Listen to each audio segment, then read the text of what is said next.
Tom suddenly discovered that his son had been encouraged by an officer to sign up for the army. When he tried to take his son away, a soldier stopped him. The soldier told him that leaving now would make them deserters, but Tom still returned the enlistment reward the officer had just given his son. He explained that the boy was too young to understand anything, saying that he prepared to take his son away, but the officer angrily ordered him not to leave. He even held up the paper showing the boy's signature agreeing to enlist. Tom continued to explain that his son was just a child who was not even as tall as a rifle, and he could not go to war with them, but no matter how he tried to explain, the officer still refused to let the boy go. With no other choice, Tom grabbed his son and tried to leave by force, but several soldiers rushed up and pinned him to the ground. The officer told Tom that his son enlisting was an honor for their family. Then the boy, watched by the soldiers, slowly walked away with the group of new recruits. Tom struggled and begged desperately. He begged the officer to let his son go. He said his wife had passed away and his son was now his only family, but no matter how he pleaded,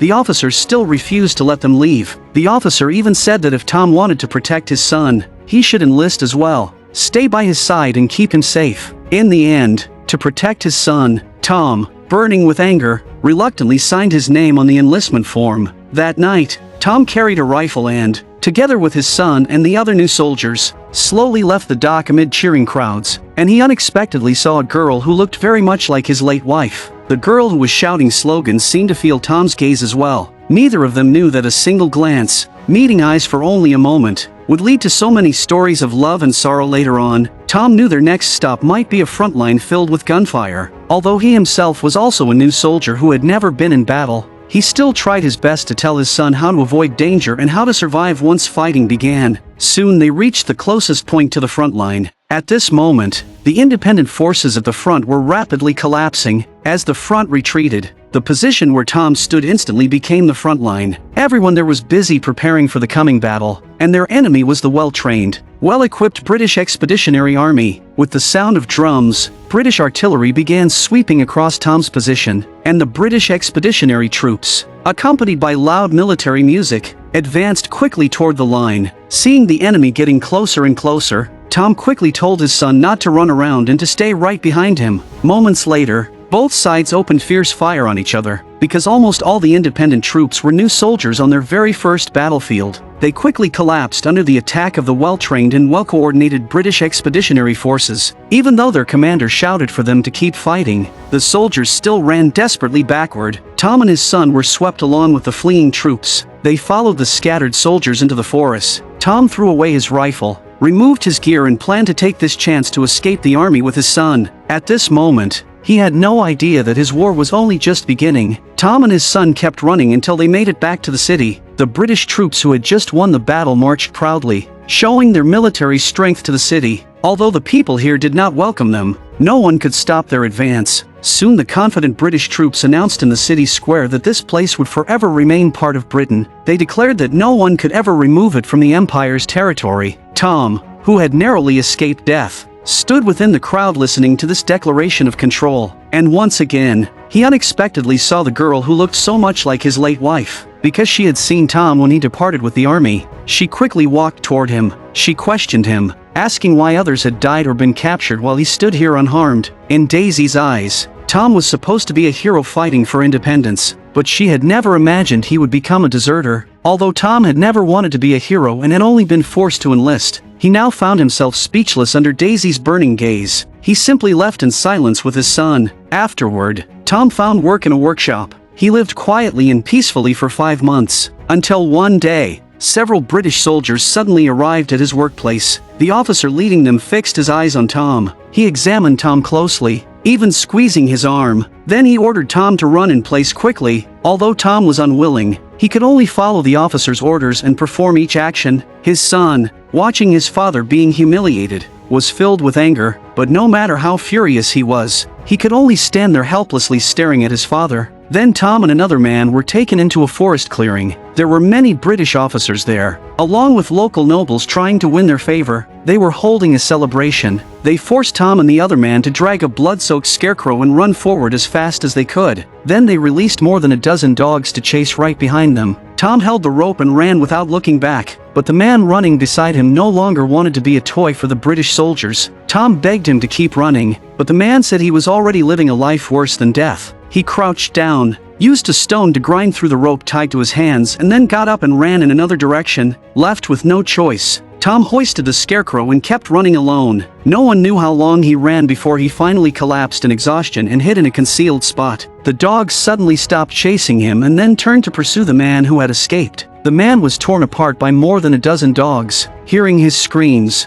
Tom felt terror surge through him, not wanting to share the same fate. He got up and ran as fast as he could. The dogs turned back and charged after him. Tom dragged the scarecrow tied to his arm as he sprinted. By chance, he saw a pool of water. He washed the blood off the scarecrow, trying to erase the dog's scent trail, but the dogs were getting closer. Tom lifted the scarecrow and kept running. Eventually, the exhausted Tom was overtaken. He blocked the dogs with the scarecrow. The next moment, the charging dogs tore into it. In that desperate instant, the dog's owner rode up on horseback. He drove the dogs away and cut the rope tied to Tom's arm. He saved Tom because Tom had followed his game's rules, never cutting the rope during the chase. Satisfied, the man rode off cheerfully. Watching them disappear, Tom finally let out a breath of relief. He had survived by sheer luck, but when he returned home, he found his son missing. He searched everywhere but could not find any trace of him. Just then, the girl who looked so much like his late wife appeared again. She told Tom that she had seen British soldiers take his son away, and they had already marched north. Tom,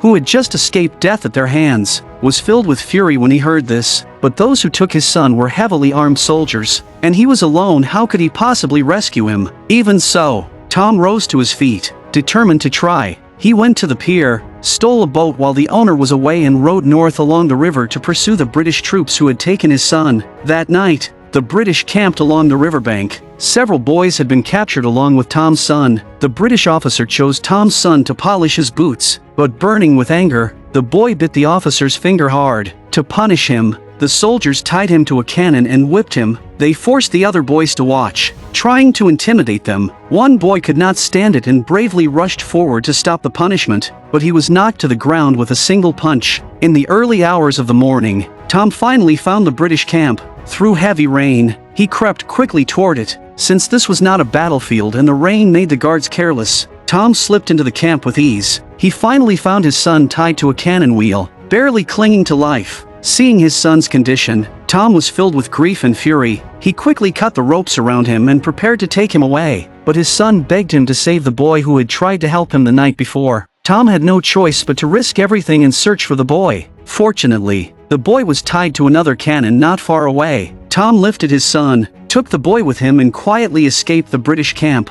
Just like that, he rescued his son with unexpected ease. Tom carried the boys and ran into the dense mountains. The British officer, seeing the cut ropes on the cannon, was furious. He immediately sent 2 Huron trackers into the mountains to hunt Tom down. It did not take long for them to find Tom's trail. They pursued relentlessly and, using their knowledge of the terrain, soon spotted the 2 boys hiding in the grass. One of them raised his axe to kill them on the spot, but in the next second, Tom jumped out from the other side of the bushes. He managed to kill both trackers, but just as he stood up, one boy suddenly saw several men approaching with rifles. Tom stood frozen, his heart surging with fear. Luckily, they were not allied with the pursuers but were people who lived in the mountains, because these people had long been enemies of the Hurons, and the 2 men Tom killed were Hurons. The enemy of their enemy became their friend, and Tom received a warm welcome. They brought Tom and the boys back to their camp. They treated Tom's son with herbs, but his condition was severe. His forehead burned with fever, yet his body felt icy cold. He weakly told his father that he felt as if he were sinking into freezing water and struggling to breathe.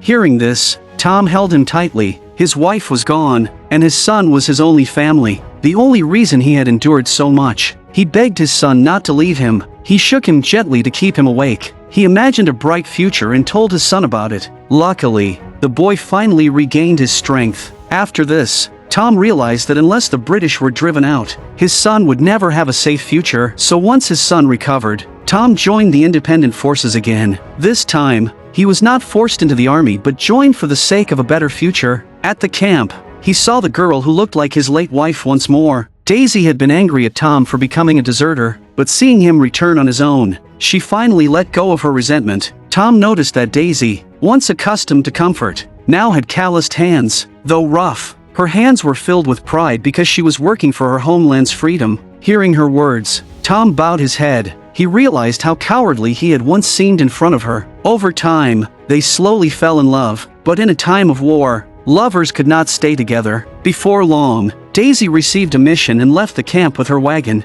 Tom followed behind, wanting to hold on to their last moments together, but duty pulled them apart. Tom stood still, watching her leave. Then he suddenly saw Daisy being ambushed by a group of British soldiers. Terrified, he sprinted toward her as fast as he could. Daisy fled in her wagon. The soldiers in the camp urgently gathered and fired at the attackers. Though a few of the British fell, the rest continued chasing Daisy. Soon, one of them caught up and struck Daisy down with a single blow. Seeing the woman he loved collapse, Tom screamed in anguish, but he could do nothing as the wagon was taken away. Even after it disappeared from sight, Tom kept running in that direction until exhaustion stopped him. After that, Tom continued to fight in the war with the independent forces. Even when they won great battles, he felt no joy because his heart was tied to Daisy. He did not know whether she was alive or dead. He searched everywhere for news of her but found nothing. For 4 long years, he endured this torment. Then one day on the battlefield, he saw the British officer who had struck Daisy down. He also noticed the officer and his men heading toward the beach. Without hesitation,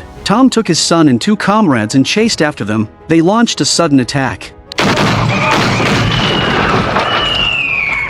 Tom confronted the wounded officer and demanded to know what happened to Daisy. But the officer, having killed countless people, had no memory of her. Tom then noticed that the officer was holding a dying soldier in his arms. That soldier was his son. Seeing the boy's pain, Tom remembered the despair he once felt when his own son hovered near death. In the end, Tom did not kill the officer. He turned away with his son and his comrades. Tom continued fighting in many battles. He never hesitated because he knew only by defeating the British could his homeland become truly free. And freedom was Daisy's lifelong dream. He did not know whether she still lived, but he swore to achieve her dream for her. After many long years, the independent forces finally defeated the British Expeditionary Army. People flooded the streets, celebrating their great victory. Tom held the small receipt he had received years ago when the army took his boat. After so many years, he finally received his compensation. When he asked about the promised 150 acres of land, the officer ignored him and tried to drive him away. Angry, Tom demanded loudly to know when he would receive the land he had earned with years of battle and blood.